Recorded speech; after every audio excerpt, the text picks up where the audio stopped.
Eu tenho uma pergunta aqui que vale para os dois aqui, até para sair um pouco desse assunto, que é o Joel Paviotti, que é o Iconografia da História, que já veio aqui algumas vezes, que ele fala uma proposta para diminuição da desigualdade social, que eu acho que todos nós concordamos que existe, é a visão do Álvaro e do Arthur. Álvaro, proposta para diminuição da desigualdade social.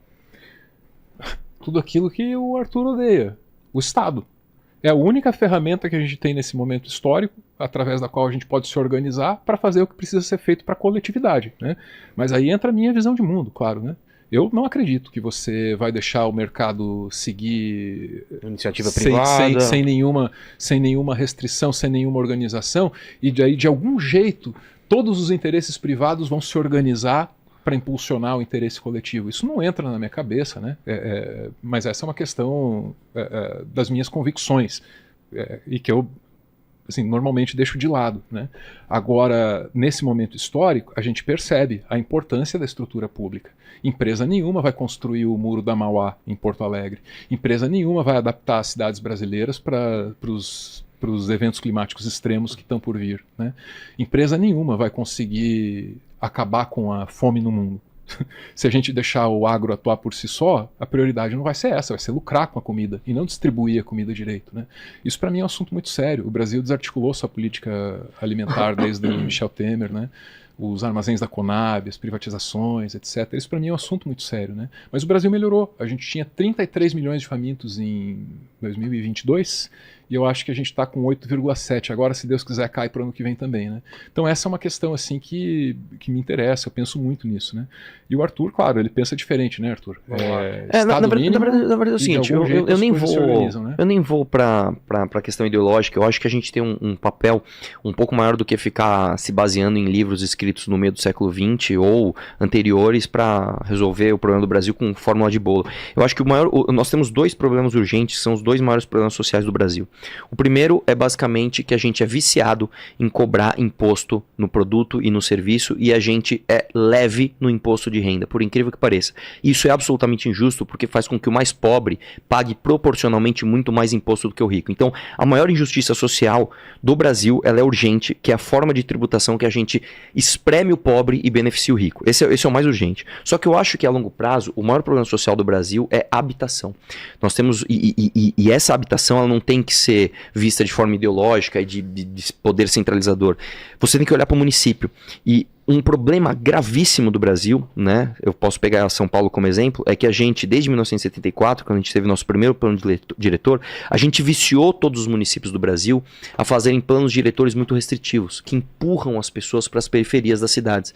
Nessas periferias, eles não têm acesso à escola, não têm acesso à saúde, não têm acesso a lazer, não têm acesso a nada que preste, não têm acesso a lugares arborizados, não têm acesso a asfalto, não têm acesso a esgoto. Então não adianta a gente investir um caminhão de dinheiro em tudo isso se a gente não fizer com que a pessoa more perto disso.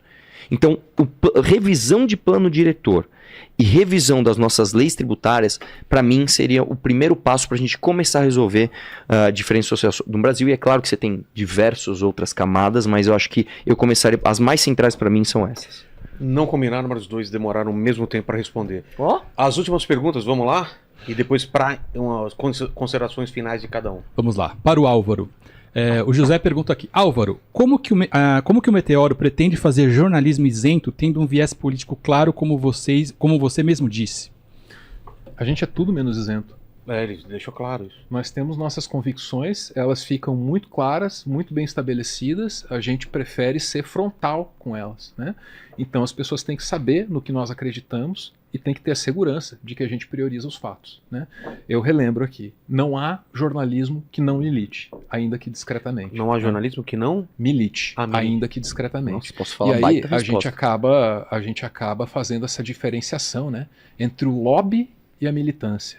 O Qual lobby é o da empresa. O lobby é o... Ah, tá. O lobby é o da empresa, o lobby tem dinheiro, né? A militância é de quem tá com o pé no chão, é de quem tá lutando por uma causa. Que usa o que tem na mão. Mas no fim das contas, essas duas coisas se encontram, né? Por que o lobby é bonito e a militância é feia e deve ser condenada? Eu acho que essas coisas existem e devem ficar claras na nossa comunicação. Mas a pergunta era como mudar o Brasil? Não, não, não. A pergunta foi sobre jornalismo. Não, eu sei, mas como... O começo da pergunta. Não, é como o Meteoro pretende fazer jornalismo isento. Ah, tá. Não, não, mas isso... Não pretende. Já deixou claro, não pretende.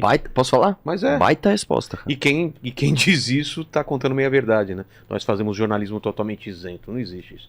Vamos lá, pro Arthur. Pro Arthur. Mais? O Bruno Araújo pergunta aqui, ó. Arthur, qual sua opinião sobre o banimento do TikTok nos Estados Unidos? Taxação de 100% dos EVs chineses e a falta de liberdade dos universitários de protestar. Posso falar? Primeiro que é o seguinte, não teve falta de liberdade de universitário protestar não, cara.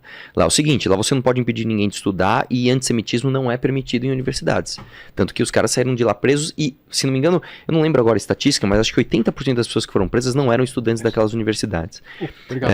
Segundo ponto, você falou do banimento do TikTok. Cara, diferente do que o Álvaro pensa, eu não sou um defensor do não Estado. Eu acho que há de haver regulação e o TikTok é uma empresa chinesa que tem interesses diferentes das democracias ocidentais e deve sim ser amplamente controlado pelo Estado no Brasil e nos Estados Unidos também. Você viu só, cara, como eu sou surpreendente, cara? Você achou que ia dar uma resposta assim, o Estado não pode se meter nas atividades econômicas? Não é nada disso. O TikTok é comunista, você tá com medo? Eu acho, não, eu não sei, eu não acho que o TikTok seja institucionalmente comunista, mas ele está rouba sob... nossos dados igual o Facebook. Não, mas não adianta você tentar Igual o ridicularizar Instagram. a minha resposta, porque ela não é vazia e ideológica, ela é uma resposta bem pragmática.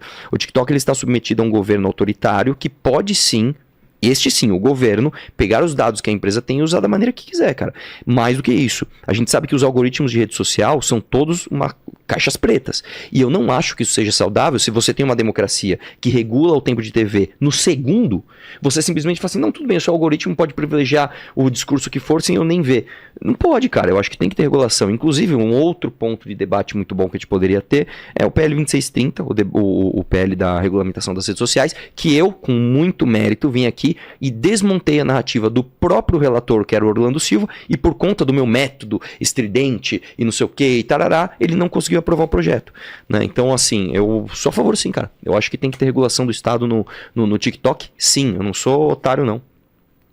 Quer comentar alguma coisa sobre a PL ou vamos para a próxima? Pode seguir. Vamos lá, gente. Ele só quis dar risada mesmo. Vamos lá. Tá sem argumento. Que otário esse cara. Tá, responde aí. Arthur. Tô comportado, velho. O cara riu da minha cara, mas não tem. Vamos lá. Não sabe rebater. Vamos lá, o Jorge Luiz pro Álvaro.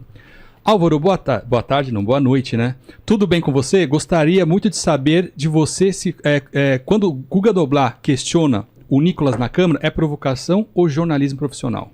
Eu não sei do que ele tá falando. Então, a gente não sabe qual dos Eu questionamentos. sei, eu acho que foi um. Se recente. me permite, é um que ele pergunta pro Nicolas. Acham até que você é deputado, não sei o que. O Guga Noblar tem esse viés mais Não, foi provocativo. aqui. Eu acho que é o corte realmente daqui que O ele Guga falou. Noblar foi do CQC, não? Foi. Né? Foi. Então o CQC inaugurou essa coisa, Esse né? método. De andar pelos corredores do Senado e na Câmara, com aquelas provocações. E no começo até era bonitinho e era divertido, e eu também gostava, e todo mundo gostava.